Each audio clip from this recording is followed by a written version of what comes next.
I thank God for this morning that it didn't rain. So we are able to make it peacefully this morning. When I was so happy to see the sun shine this morning, and may God be glorified. This morning I want to share with you about how God wants to use His people, how God wants to use His church. My sermon is about local church, the epicenter of global missions. Can we all say it together? Local church is an epicenter for global missions. Why local church? Why local church community? It is important we need to understand so that we can be part of it in what God is planning and what God is doing. I want to ask you this morning, when you heard the word epicenter, what comes to your mind? Maybe one of you can speak it out, tell loudly. What comes to your mind when you hear the word epicenter? Earthquake, right? So we keep hearing news of earthquake, and they say this is the point where it all started, right? If you look at this picture of an earthquake, about an epicenter, you see that deep down under the earth, there is a point where everything starts. And that point is called the focus. Okay? And right vertically above that point where it all started, it's the epicenter. What we need to learn from here is what happens underneath, nobody can see, right? But what happens at the surface, everybody is able to see. So the point on the earth's surface, vertically above the focus of an earthquake, is the epicenter. And what happens on the surface is a result of what was triggered underneath. Can we all say it together? What happens on the surface is a result of what was triggered underneath. You're able to imagine that concept. Something is triggered inside and the effects are seen outside. In the same way, God wants to use the church as an epicenter to fulfill His mission. He wants to use the church when I mean it's us, His people, as a point where people will be able to see what He has triggered in the spirit can be manifested in the physical through our lives. God wants people to see the effect of what He triggered in the spirit to be manifested in and through our lives. He wants to use His people. He wants to use the church as an epicenter to send this shock wave of gospel in all directions. Imagine if the earthquake happens here. It's not going to go in one direction, right? It's going to go in all directions. It's going to send a shock wave in every direction from the point where it was triggered. In the same way, if we live the way God is asking us to become that community, the family of God, a local church, wherever God is calling us to be, as a people together, God can use that place as an epicenter to send this shock wave of the gospel in all directions. Can we all say it together? Shock wave of the gospel. This shock wave of the gospel needs to go into every nation, into every city, every town and every village. And when this shock wave of the gospel goes, it touches people and it changes people. It sets people free. And this morning, we need to understand God has a plan and a mission through His church. God has a plan and a mission through His church. So what makes the church an epicenter? What makes the church as an epicenter for the shock wave of gospel to be sent in all direction? It is the Holy Spirit. Can we all say it together? It is the Holy Spirit who makes the church as a epicenter. Probably church is the medium, but not the source. We understand the centrality of church in God's plan, that how God used His people in the past, in the Old Testament, how He used the family of Abraham, the nation of Israel, as a medium for Him to proclaim His goodness to the world. In the same way, in the New Testament, we understand that church is central to God's plan, and God is using the church as a medium to pass on this gospel, this good news for the nations of the world. But the church is not the source of the gospel. The church is not the source of salvation. The salvation comes through the Spirit of God. The Holy Spirit is the one who makes the church an epicenter of global missions. I want you all to read with me the phrase that is put together at the bottom of the slide. Can we all read together? Like the earthquake. I heard 5 people reading along with me. Come on, let's all do it together. Like the earthquake which starts underneath creates an impact on the surface. In the same way, what is initiated in the spirit from above creates an epicenter of expansion in the spiritual realm. In the same way, like how the earthquake which happens underneath, which nobody can see, creates an effect on the surface for people to see. In the same way, what is triggered in the spirit, what the Spirit of God is planning to do in our nation, in our city, He wants to manifest that through His church, His people, in the physical realm for the expansion of the gospel. We need to understand the Spirit of God plays the vital role when it comes to reaching out people with the gospel. If you look at this picture, how this expansion happened in the first century church. If you see at the center, Jerusalem. Everything started from Jerusalem. The Bible authors record the story of Jesus, the life of Jesus, His message, His teachings. And they narrate and bring the story to Jerusalem. And in Jerusalem, everything that was prophesied was fulfilled at Jerusalem. And from Jerusalem, this good news goes into all the world, in all direction. It started as a place where it started as an epicenter. Jerusalem was the epicenter of the good news of Jesus Christ, and it went in all direction, and wherever it went, it actually transformed those cities, transformed those nations. Simple, ordinary people. Simple, ordinary people. But God used them. You know what? The aspect that is more important for God is, if we are willing and available, God can actually take us and use us for His glory. We can be talented, we can be skilled, we can be given the gifts of the Spirit, but if we are not willing and not available for God, God cannot use us. But if we are willing and available, whether we are unschooled or we are professionals, whether we are rich or poor, young or old, male or female, it doesn't matter. If we are willing and we are available, God can actually use us to do what He did in the first century in the same city. He can do that. This expansion happened from Jerusalem and it went in all directions. Simple people. They were willing and they said, God, we will align our lives with your purposes, your plans, and we will align, shape ourselves. We will discipline ourselves. And God used them. If you see, Jesus asked them to wait in Jerusalem. Jesus gave them the teaching. Jesus gave them the plan that what He wants to do. And after giving them the teaching, after establishing them, Jesus asked them, I'm going to the Father, but I'm going to send the Holy Spirit. Wait for Him. Do not leave Jerusalem. And the disciples waited for the Spirit. And on the day of Pentecost, when the Spirit of God came upon the apostles, they started to be used of God. Many people came into the salvation. This morning I want to tell you, church, the same thing what God did in the first century, He wants to do in the 21st century.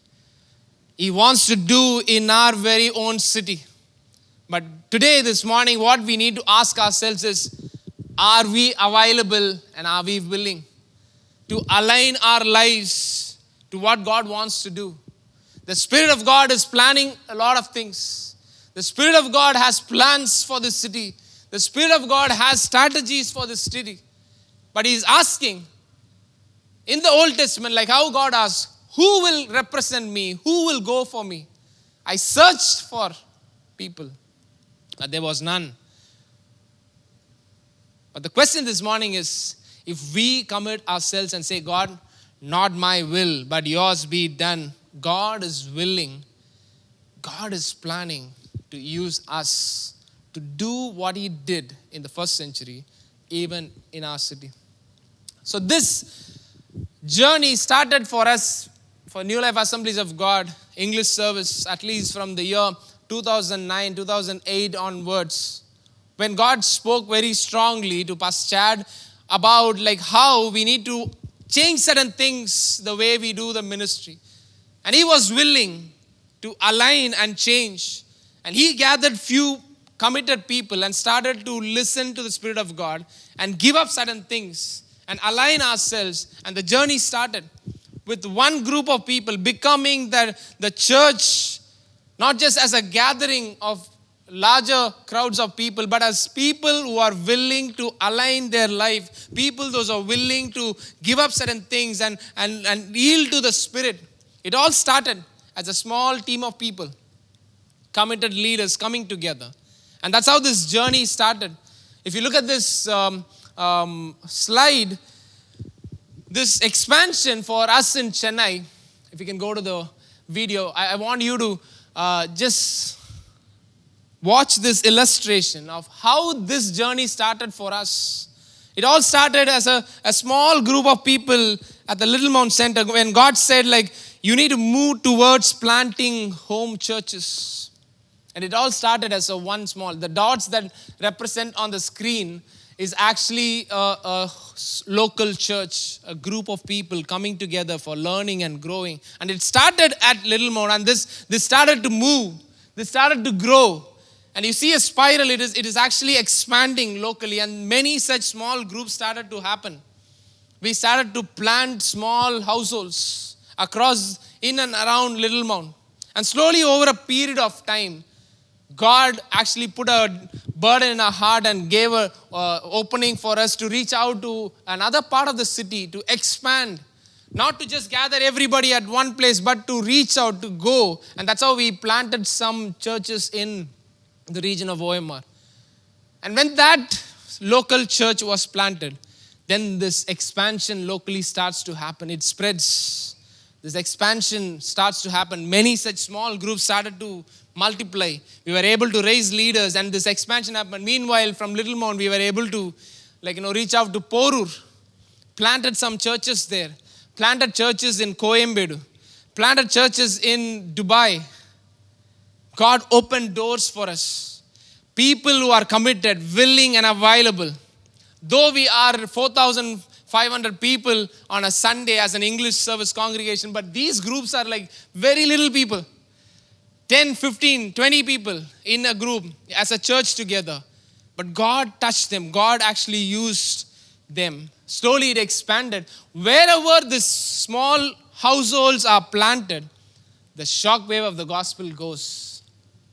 The work starts, and it starts to expand locally. And this started to happen. Meanwhile, as Little Mount is sending out people, continuously establishing people, intentionally sending out to people.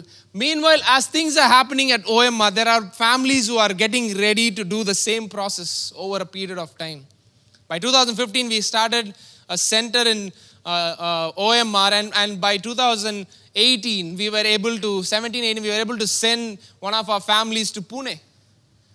There were people who are willing to give up their jobs and go to city as missionaries to plant these churches. There were people who are willing to take a transfer and go to Pune. Though they had a comfortable job here, willingly taking a transfer, taking a new job in that city. Because we as people of God, we understood that God is opening a door and we need to be available. We need to align our lives with His plans. So people moved out to Pune. People moved out to Mumbai. And the same thing what happened when one group of people come together and say, God, we are willing to align ourselves. We are willing and we are available. God started to do the same thing everywhere. Meanwhile, Dubai is starting to reach out to Abu Dhabi. For sure, every such groups, if they commit themselves, if they really pursue and be dependent on the Spirit of God, get established, God is going to do the same thing. The expansion, what happened? Imagine, just think through. All this happened in the last 10 years. Okay? In Chennai, we have 106 such groups for the English service. In each other city, there are 5 to 6 groups. In Dubai, we have 5 groups. In Pune, we have such groups. In Mumbai, we are actually doing it. And imagine this every local church, when it continues to expand, within few years, it's going to go in exponential rate if we all hold on to this process. What God did in Jerusalem to bring that shock wave of the gospel, He can do it in our very own time. How many of you really believe that this morning? You are able to understand what I'm sharing this morning? And God is asking us this morning, hey, are you willing and are you available?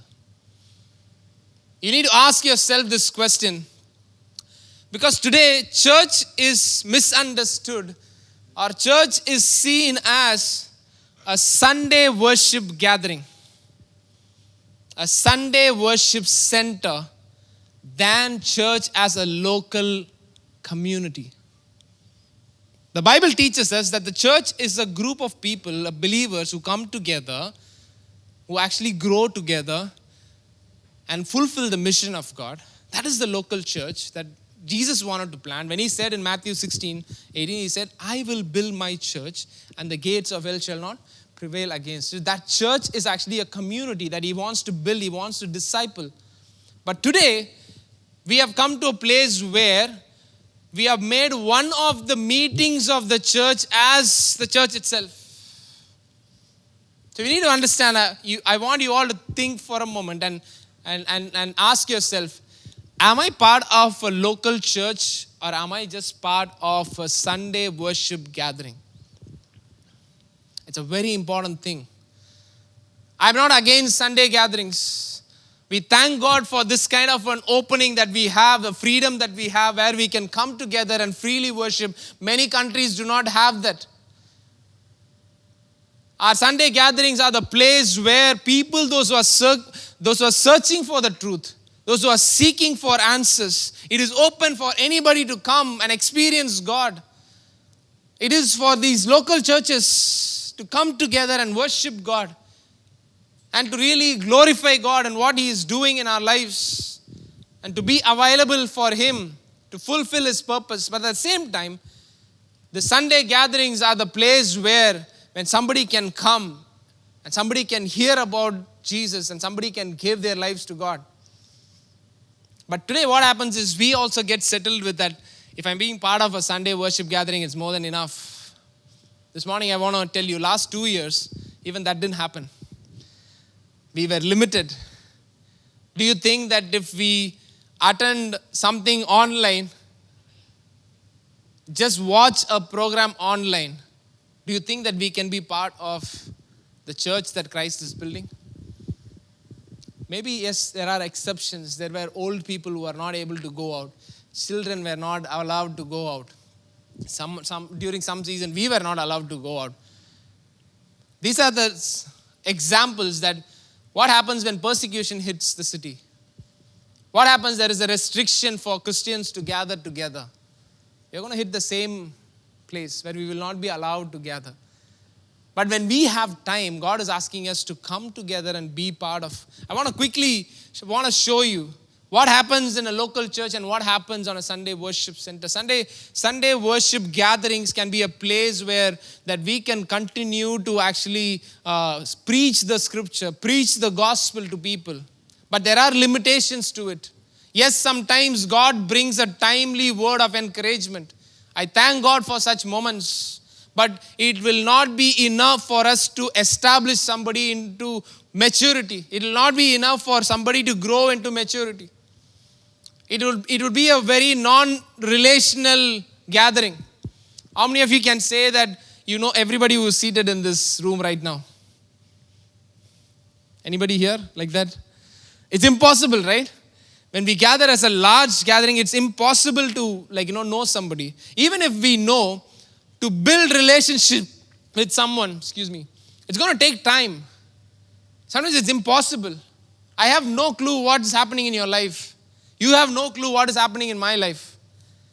But in a local church, when we come together, a small group of people, there is time for us to open. And over a period of time, there are relationships that are built, which God uses to actually shape our lives.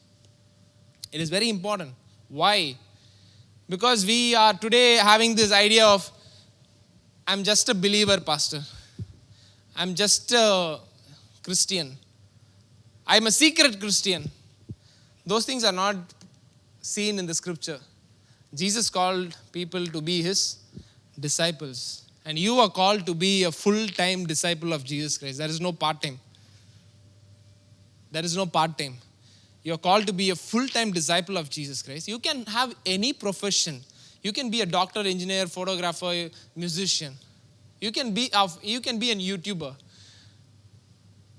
That is your profession.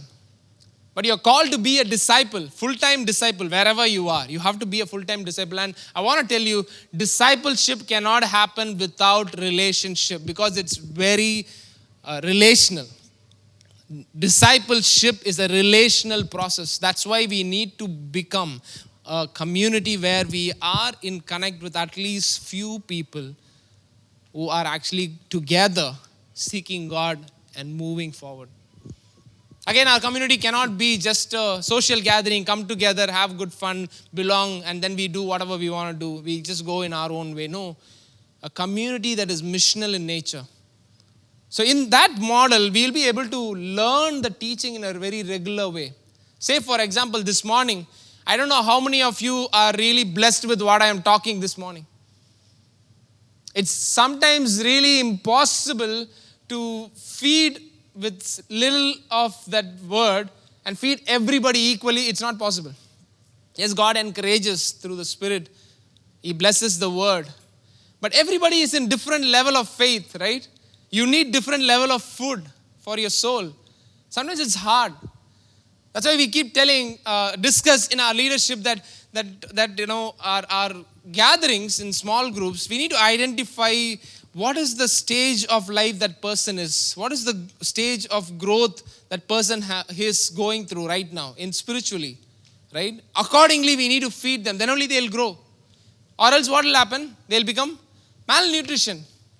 In the same way, spiritually we are malnutrition because we are not taking enough food that is needed for us to grow. What if we are an adult but still we are drinking milk? Do you think we'll be healthy? No, we'll be malnutrition because that age needs that kind of a food. So in a smaller group, we will be able to know in my group, that the groups that I'm leading, I know the people in my community. I know their struggles. I know their walk. I know where all they have overcome, where all areas that they have allowed God to work. I know the signs and wonders that God is doing in their life. They know my life. I'm able to teach people based on where they are in the spiritual maturity. So when I know them, sometimes I don't judge them by the mistakes that they do because I know they are growing. They need to be given time. You can actually shepherd and encourage people, take care of people. The Bible says that you need to take care of one another. I truly do not know how many of you seated here have some needs this morning. Sometimes we pray for people, we don't even know them, but we sincerely pray that God will help them. But Bible says that they took care of each other. They sold possessions to help those who are in need in the church. Unless we do not know each other, how can we even, even if we are willing, we will not be able to do those. So those are the limitations that we have. Each model has its own benefits and disadvantages. But this morning, God is asking us, again, some of us, we process even our local gatherings, small group gatherings, as again, a gathering cannot help. We need to grow beyond the gathering to build relationship, to really become the community, then we will be able to see what God can do in and through our lives. It's hard to sometimes involve ourselves. If we come back to the topic today, like if God has given us a mission, and that mission is given to all of us, sometimes if we are not willing and if we are not available for God, sometimes we are willing, but we are not available for God, then we are left with an option of a token involvement in missions. That's what we can do because we don't have time. But if we say, God, I am willing to give up anything and everything to fulfill your will in my life, in and through my life, then God can show what He can do through us. Then it is a wholehearted involvement of what God has called us. If God has called us to be a disciple, it means you are called to be a disciple and make disciples. Think for a minute. How many disciples you are making? Who are your disciples? Do you know them? Are you praying for them? Are you working in their life? Are you even discipling anyone? Because Jesus called you to do that. Maybe the church is not calling you with any title. The Bible didn't call anybody with such title. People intentionally, they become a disciple of Jesus and they made disciples as well. Amen? This morning we need to ask ourselves, you need to make an intentional decision. If you are not part of a local church, if you are not part of one of our gatherings, I request you that make that decision intentional step. I'll tell you, those who took that decision, we actually face a lot of hurdles. There are people in our group who start to join, and the moment they commit for that particular time to come together, to learn, to grow, that is the time they'll get busy. Automatically work comes. Automatically some other trouble comes. Automatically they have been transferred to another place. The companies ask them to relocate with a promotion. Option given. That is the time you will be tested because it's an intentional process. Discipling is an intentional process. When you make that intentional step and say, God, I'm willing to let go of certain things and do what you want me to do, that is the time you will see how God can come through in your life. So this month especially, in all our groups across Chennai, we as a church, we are concentrating to learn together. In all of our groups, all these 4 weeks, we are learning about what is our role in missions.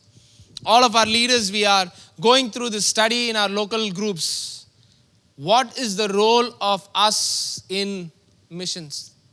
And on 20th, if you have heard the announcement, on 20th, we're gonna come together and pray together at NLCC by 4 p.m., where we're going to ask God to fill us with His Spirit. At the same time, we're going to also share. Even one side, we are learning about what is our role. On the other side, we are going to come together and share the sphere that God has given us in Chennai, beyond Chennai, in India, and beyond India.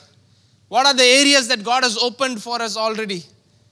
What is the role for each of us? How can we participate in that vision that God has given us? And we are going to discuss that on 20th. So I want to invite each of you here. Come.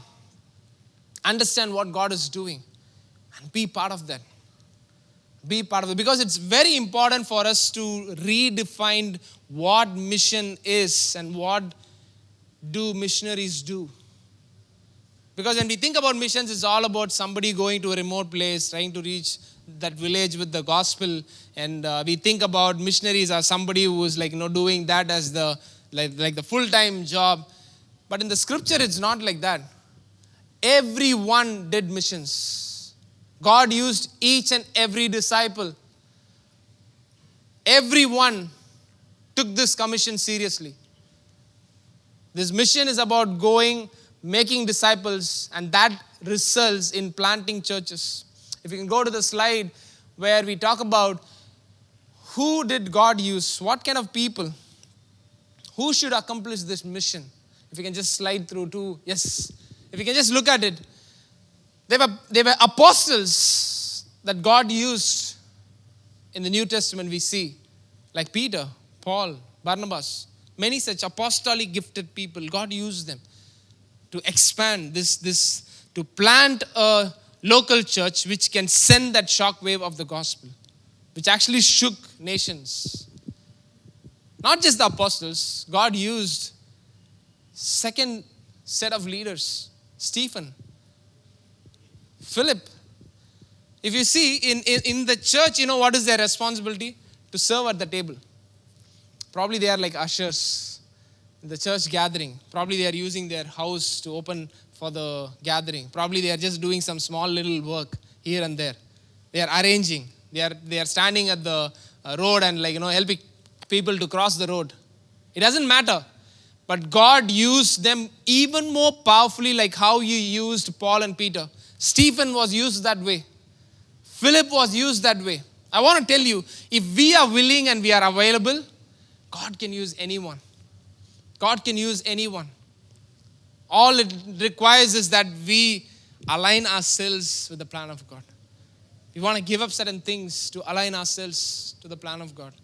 We see apprentice kind youngsters, teenagers like Timothy. What is that we are training our teenagers with today? Are we setting apart our teenagers to go on mission journeys to see what's happening?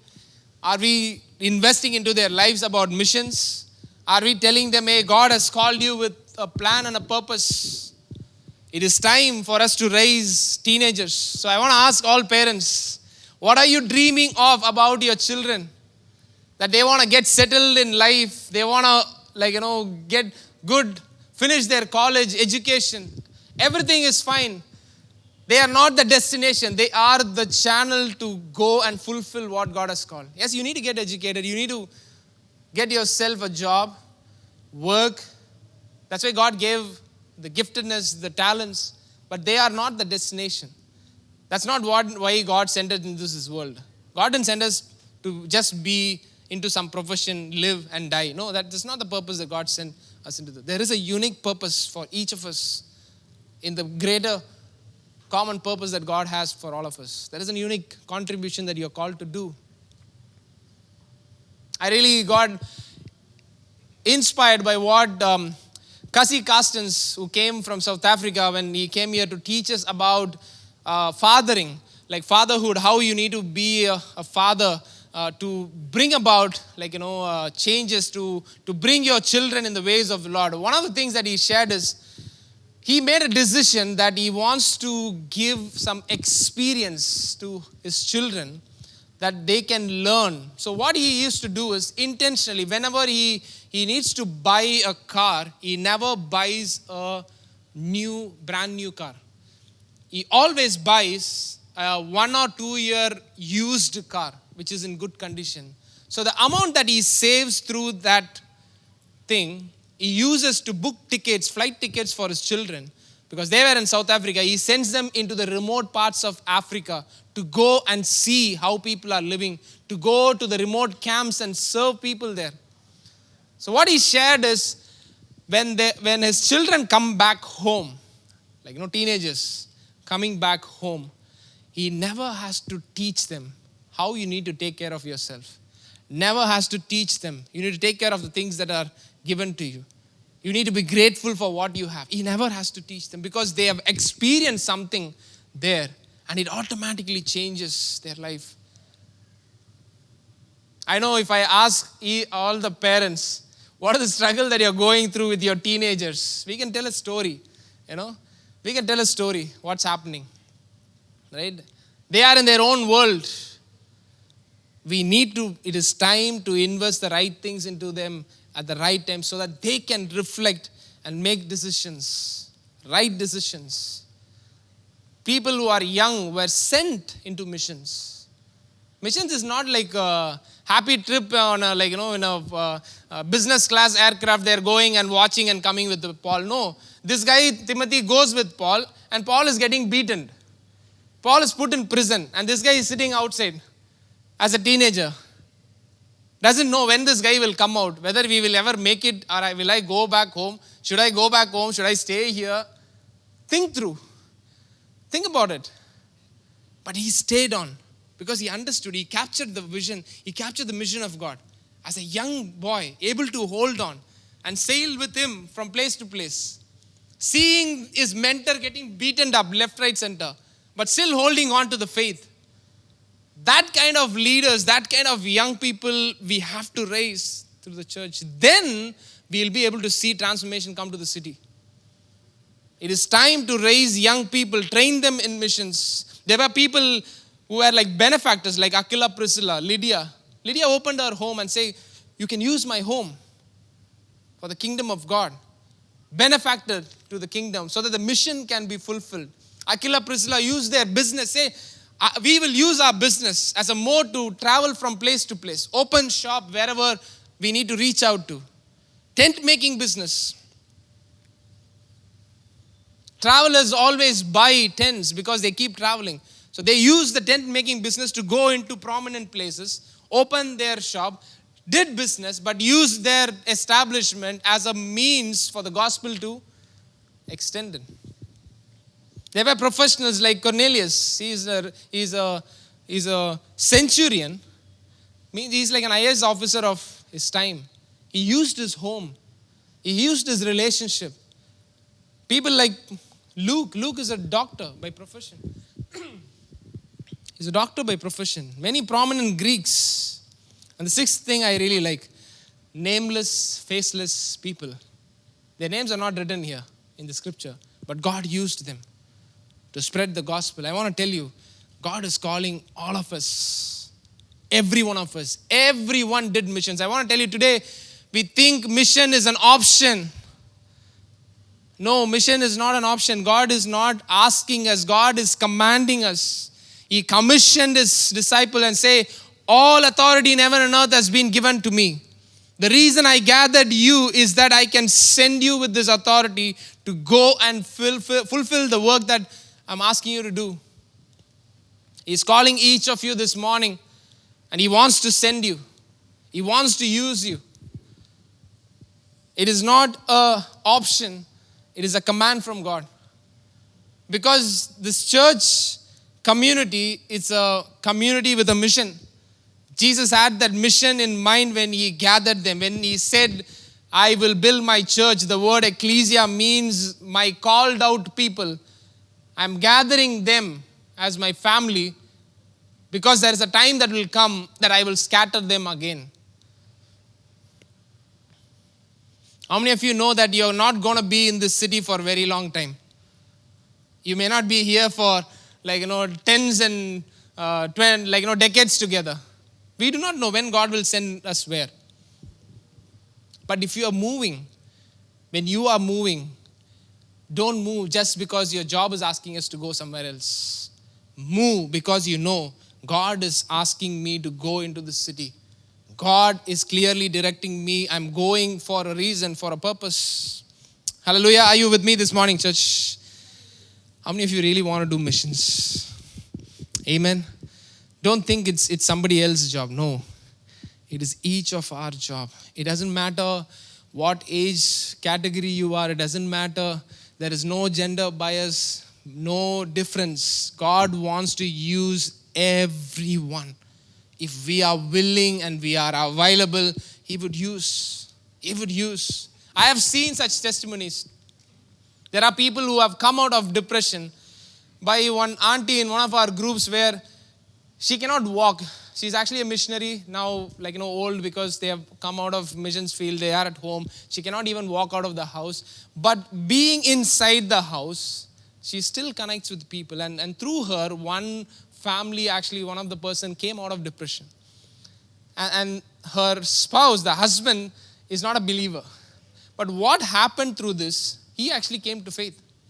He started coming to the gathering and see, when my own family is not taking care of my wife, but somebody is actually coming willing in their difficulties. They are willing to invest into my wife's life and God transformed her life. And this person started to come to the gatherings, and over a period of time, he gave his life to God. God can do things if we are willing and available.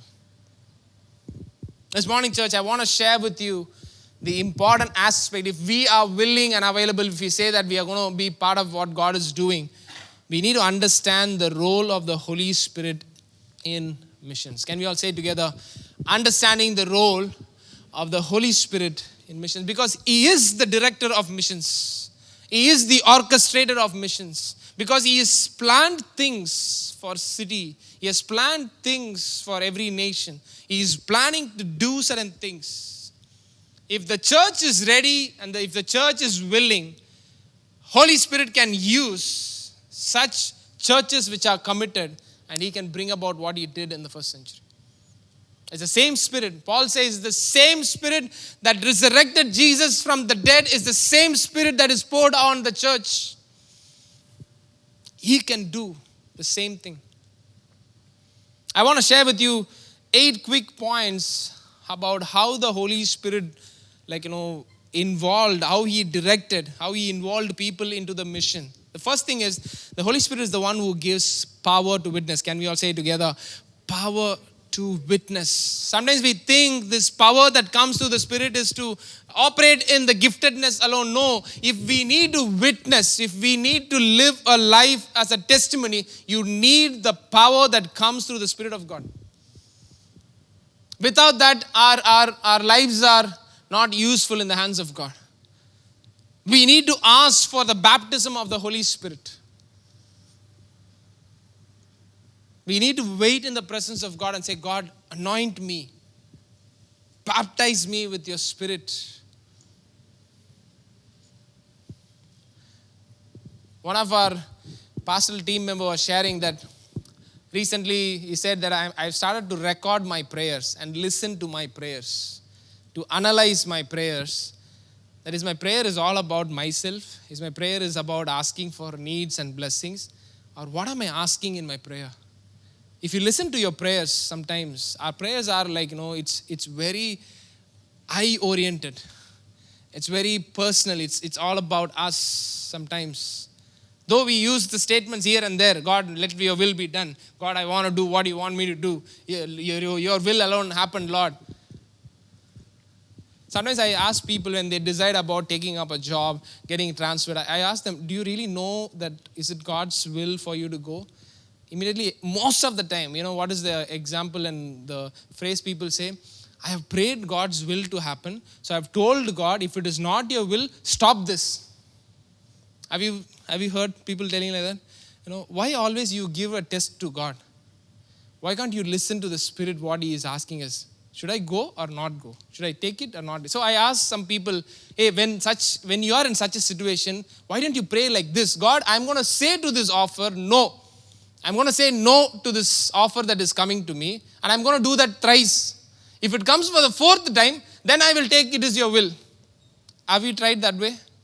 Most of the time we will not try that way. We want the easy way. We want God to walk on the tightrope and say no, God, if it is not your will, you stop it, or else I will keep going. Right?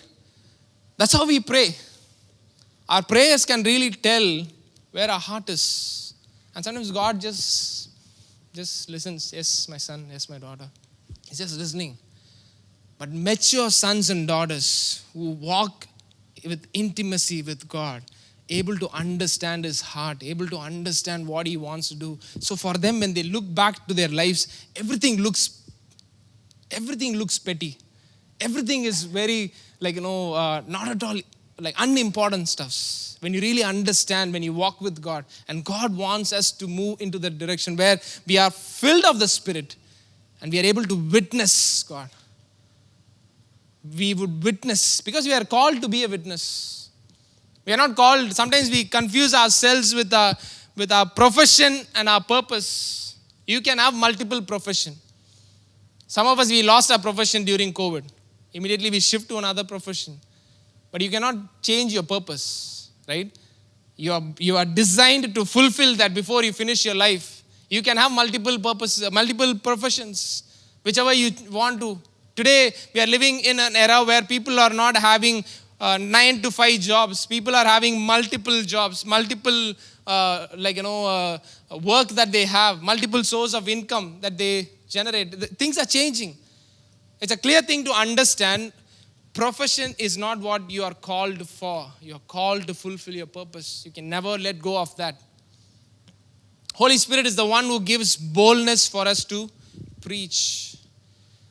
The Peter who denied Jesus Christ few weeks ago is the same Peter who is able to stand before multitudes and he is able to boldly proclaim. Very boldly proclaim. You know why? Peter actually tells the Jewish audience and say, you guys killed Jesus. When he preached to the Gentiles, he say, they killed Jesus in Acts chapter 10. But in Acts chapter 2, he says, you killed Jesus. And when he preached with boldness, the Spirit of God convicted people. Sometimes we are so insecure. Sometimes we feel scared. Sometimes we are not ready. We feel uncomfortable to share the gospel with our friends, colleagues, with our neighbors. Have you been there? Yes, no? I think a lot of bold people are here already. I always felt that.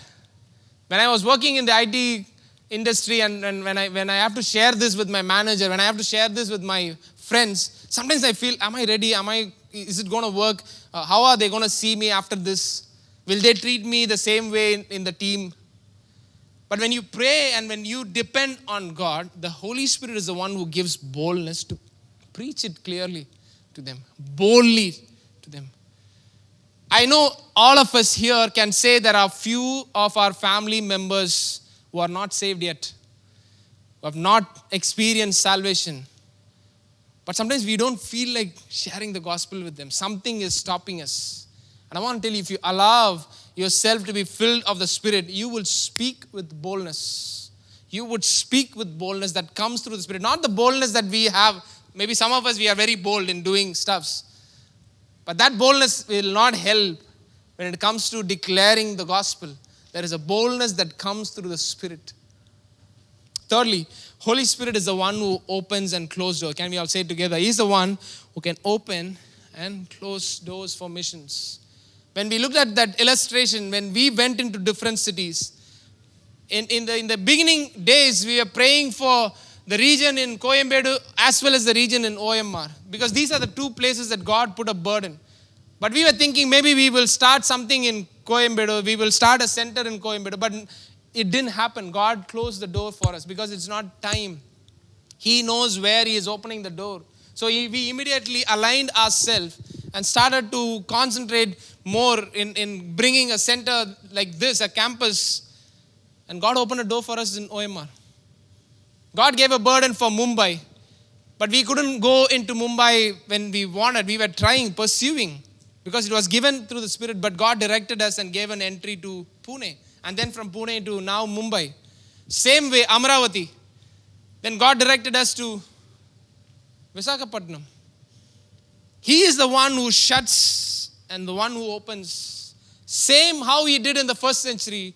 When Paul and his team wanted to enter into Bithynia, the Spirit of God is actually stopping them and saying, no, go this way.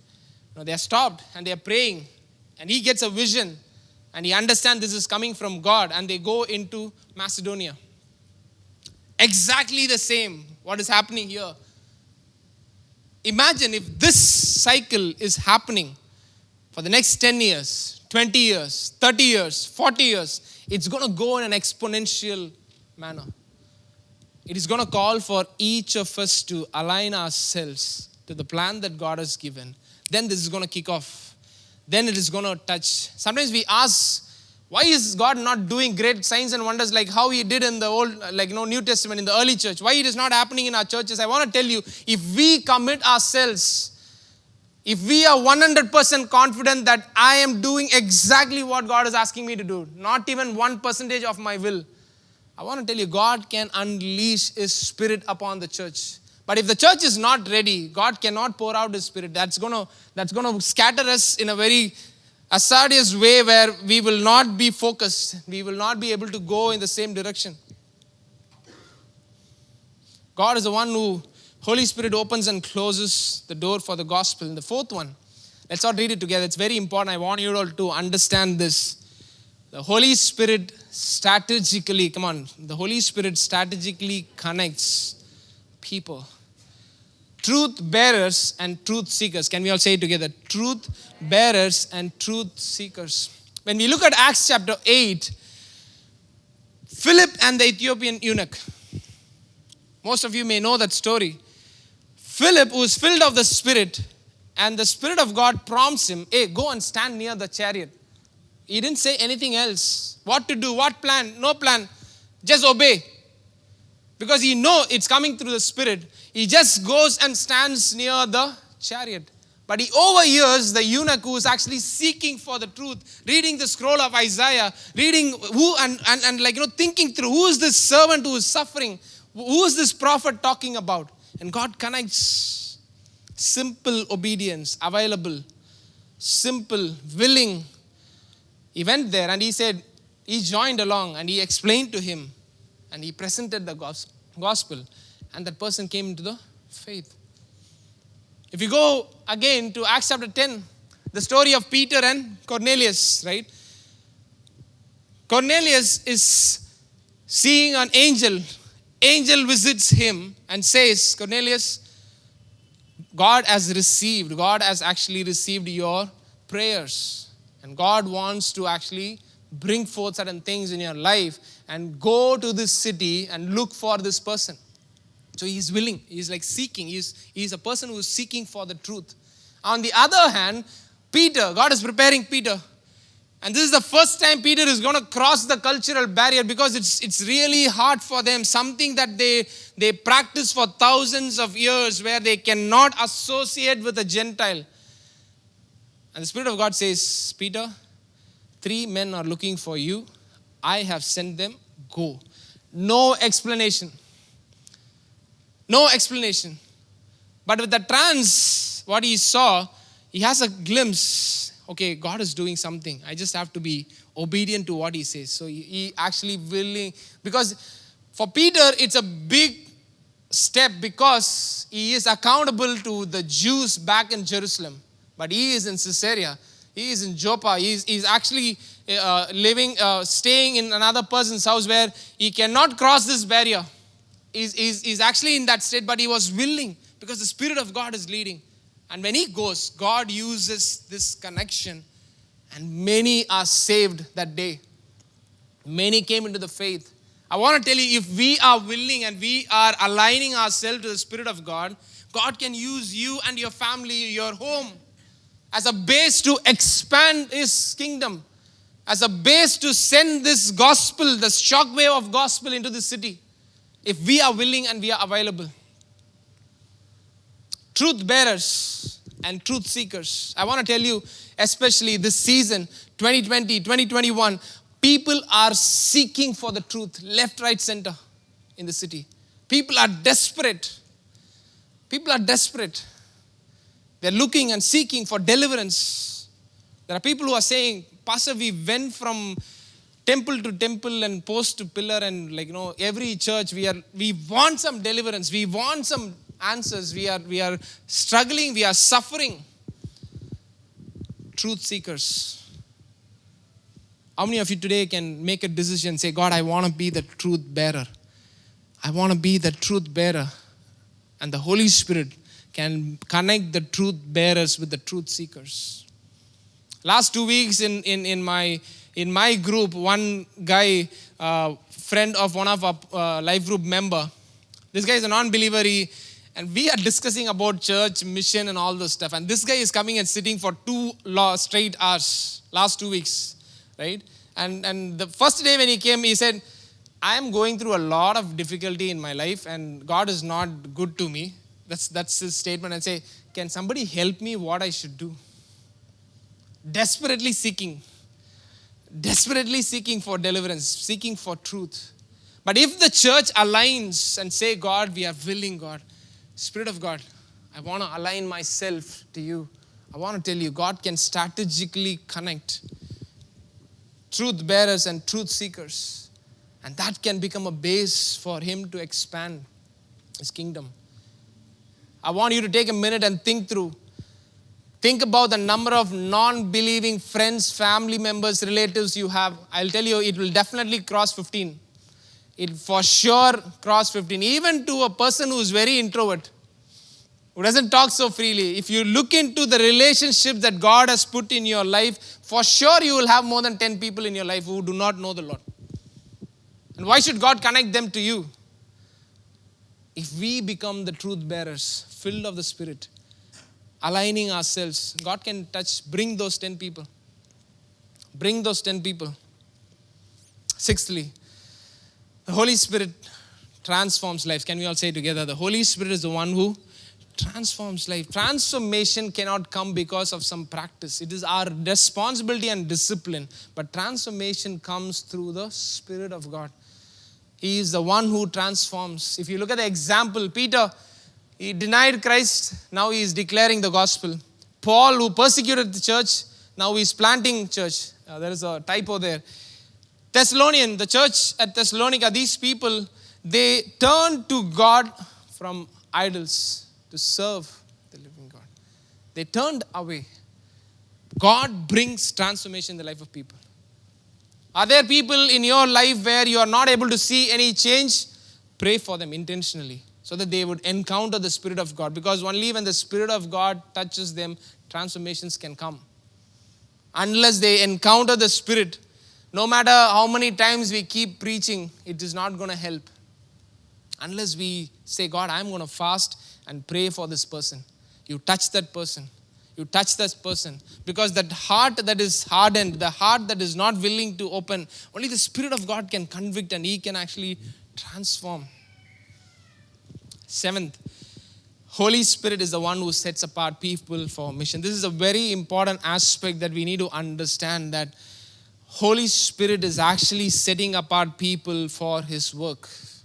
If we look at the life of Paul, though we see in Acts chapter 13 where the Holy Spirit says, set apart for me Barnabas and Saul for the work that I called them for. But if you trace back, Luke actually records in chapter 9 itself where when he had an encounter with God and he loses his vision and he is waiting. He is in Damascus and God speaks to Ananias, one of the members and leaders of the church at Damascus, and asking him to go and pray for this guy. And he's saying, God, this guy is persecuting the church. How can I go and pray for him? He says, no, he is my chosen vessel. He is my instrument. He says, the Lord said to Ananias, go, this man is my chosen instrument to proclaim my name to the Gentiles and their kings. I want to tell you, there are people God has set apart. Maybe their time has not come. There are people who are set apart. If we listen to the Spirit of God, we will be able to identify the people who He has set apart. At the same time, even in our churches, even in our local churches, in our home groups, there are people who are clearly set apart for God's work. We need to pray, we need to train, we need to equip them, and we need to send them to do that purpose. Finally, the Holy Spirit fills everyone with the gifts of the Spirit, gifts of power and wonder.